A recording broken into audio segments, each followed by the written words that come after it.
video and answer some questions that people have about yoga and how to get started and some basic questions surrounding that. So first off, I'll introduce myself. My name is Amy and I have been practicing yoga for about a year now, and I actually went to India and I trained in India in Rishikesh, where yoga actually originated from. I had some fantastic teachers and I learned a lot about yoga that's not taught in the West, which is ultimately the true way yoga was meant to be practiced. So I feel very grateful that I was able to have that experience with those amazing teachers who were able to show me a different way of viewing the practice. And actually that's the way that I now teach my practice as well to my students. So to begin with, to answer the question about who can do yoga, the answer is anybody can do yoga. So it does not matter your age, your size, your weight, your physical ability, your mobility, your flexibility. It doesn't matter. Yoga is for everybody. Even financial state doesn't necessarily matter. There are ways that you can go about doing yoga that are not going to break the bank.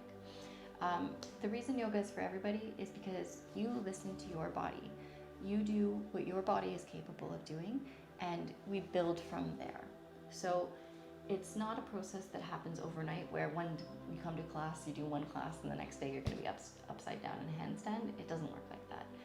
Instead, what you'll notice happens is that maybe first day you can't reach your toes, and then maybe 2 months later you can. But in the meantime, you find that putting on your socks and doing other things become much more easy as the body opens up and becomes stronger. We do this from a slow evolution in continued practice. So yeah, yoga is for everybody, and it doesn't matter what other people are able to do, it only matters what you are able to do. Yoga is not a practice of performance, it's a practice of doing what you can and improving on it over a period of time. The second question I often get is, will yoga help me lose weight? And the answer to that, it's complicated. I can't give you a straight up yes or no answer. What I can say is yes, it can be helpful in maintaining weight, it can be helpful in regulating your metabolism, and maybe some people will shed a few pounds, but ultimately it depends on what you are doing in the practice and what you're doing in your life outside the practice. If you're coming to a yin practice once a week and then you're going back out and you're eating McDonald's and you're sitting on the couch and watching TV, are you going to lose weight? I don't know, maybe, but I would say doubtfully. However, if you are coming to yin or maybe an ashtanga or a vinyasa practice, which is more physical, and then you're going out and eating a clean diet and taking care of yourself, getting enough rest, the probability of losing weight is higher.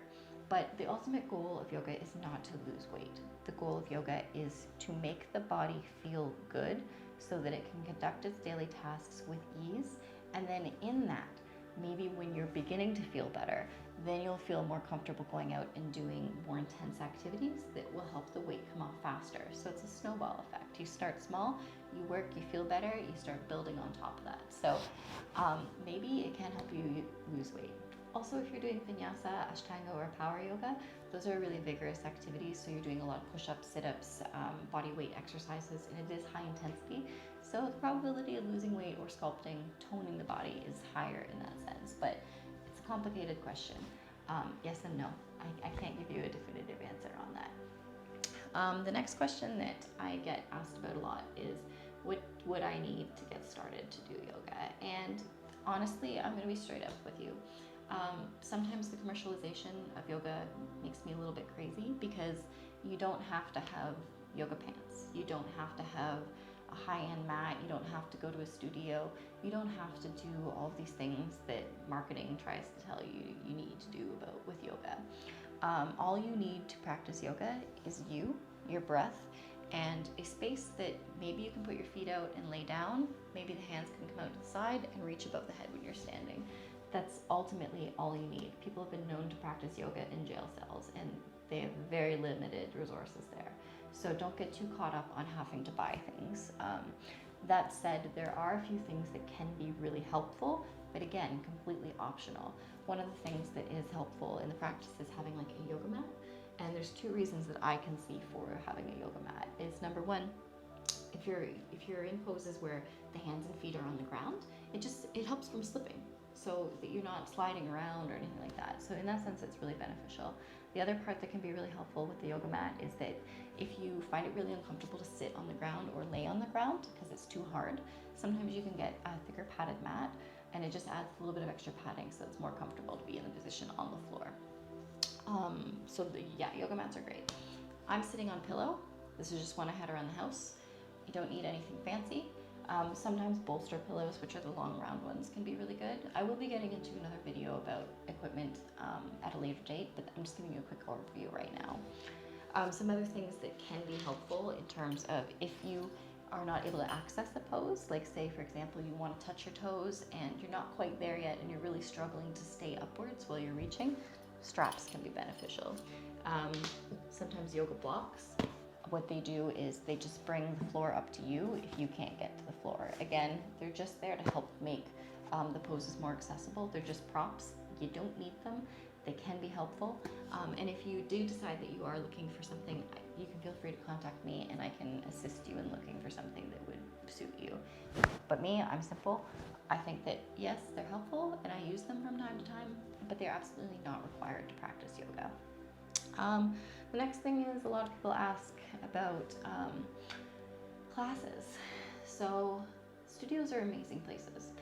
I go to a studio, I love it, I enjoy it, I learn a lot from the teachers. There is a lot of benefit of going and seeing teachers there, but I understand that for some people that the cost of going to the studio is not an option. It's expensive, and rightfully so. They have a lot to pay for. They have to pay for all their business stuff like insurance and just operating costs, and then plus like equipment and paying their teachers and paying their for their facilities. So it makes sense why yoga is very expensive. Sometimes it can be upwards of $18 for class.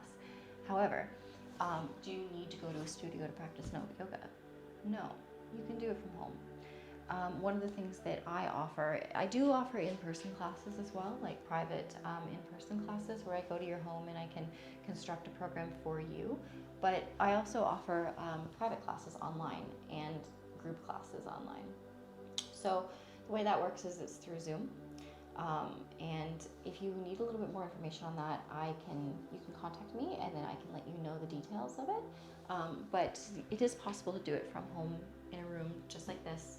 Whereas me and you, I'll give you postures, I'll conduct the class, I'll verbally assist you and give you cues on how to do it safely and properly. There's also the group classes. So currently I offer 2 yin yoga classes, which are suitable for beginners as well. The yin yoga style I will be getting into in a different video, but basically it's long held postures where we focus on the breath, and it's meditative, and it's meant to work into the fascial tissue and connective tissue.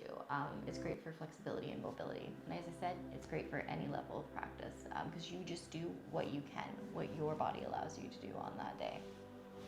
I also offer an introduction to yoga for beginners class, and in that class we learn from the very basics of somebody who's never done yoga before in their life. We learn how to sit properly, we learn how to have proper alignment, so we're sitting up nice and tall. We learn how to breathe correctly because that's something that we don't focus on in the West, and it's incredibly important, and there's tons of physiological benefits that come just from breathing properly. So that's extremely important, and I make sure that that is something that we learn in the class.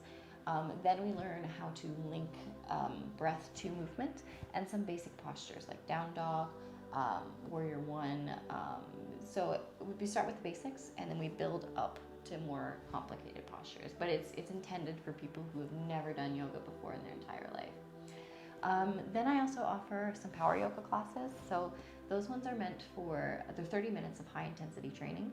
So they are like your yoga boot camp, where basically we are going through a continuous flow of postures that may involve push-ups, sit-ups, crunches. It's highly physical and highly intense. So it's meant for body sculpting and strength training. And then I also have a vinyasa class. So again, vinyasa is where we link the breath to the movement. It's more intense than the yins for sure. It's a very active style of yoga. We're continuously moving, going through different postures. Sometimes I add in the fitness element as well, just for the strength training side of thing. But again, it's all optional for you to do. You do what you can. If you need to take a break, you take a break. That's just how yoga works.